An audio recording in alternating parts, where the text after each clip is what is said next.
Codex Necrons, 3rd edition, page 8. Written by Andy Chambers. Narrated by R.J. Bailey.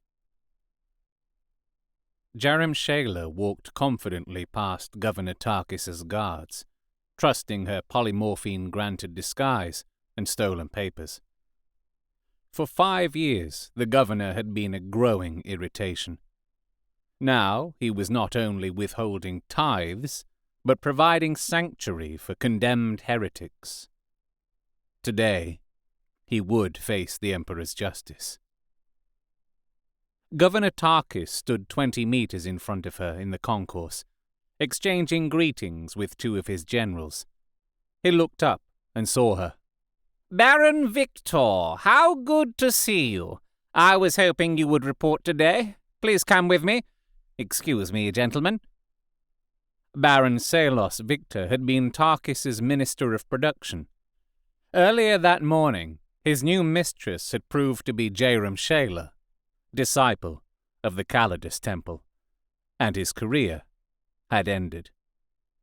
Nodding and smiling, Jerem Shaler followed Tarkis through a set of double doors into a reception chamber, the doors sliding shut as Tarkis turned towards her. It was almost too easy. She watched Tarkis's eyes as she struck. Covering the distance between them in an instant, her deadly Catan phase blade transcribed a smooth arc before her, slicing effortlessly through whatever protection was concealed beneath the governor's bulky robes. Throughout it all, the eyes of the governor remained impassive. No surprise, no pain, nothing. Jerem Shaler glanced down. There was no blood, nor even a tear in the robe where she had aimed her cut. In almost 300 previous assassinations, her Xenos weapon had not failed her.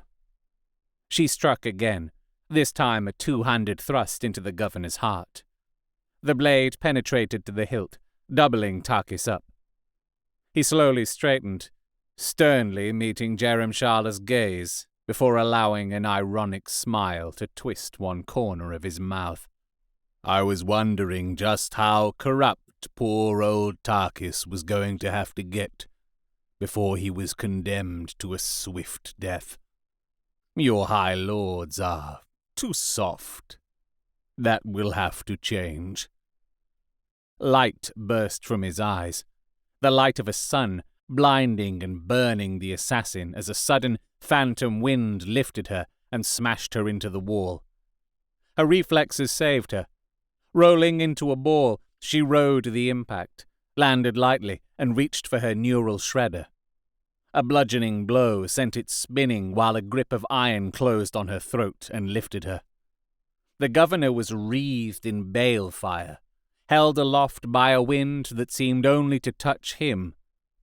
Together, they spiraled upwards towards the high, arched ceiling. With his free hand, he reached down and smoothly withdrew the phase sword. He held it up, and in a language she did not recognize but understood, he said, "How nice it is when one's children come home." The blade withered in his hand, dissolving into liquid form, which leapt from the hilt to his hand like a serpent of mercury to be absorbed into his skin. "And how wonderful when they bring you gifts. You will not be aware of this, but the polymorphine drug you metabolize so often gives human essence such a delicate flavoring." You have been listening to Codex Necrons, 3rd edition, page 8. Written by Andy Chambers. Narrated by R.J. Bailey. Thank you to Andy Chambers for writing the fiction I grew up with. Thank you to Graham McNeill for helping attribute the right authors to the individual stories. This production, like all of Codex, is entirely unofficial and uncommercial. From an out-of-print publication, is a derivative work with all copyrights owned by Games Workshop, and is a celebration of the hobby and lore I grew up with. If you have any suggestions for other old Codex fiction for me to narrate on this channel, you can comment or contact me on Twitter at RJBailey. Links are in the show description.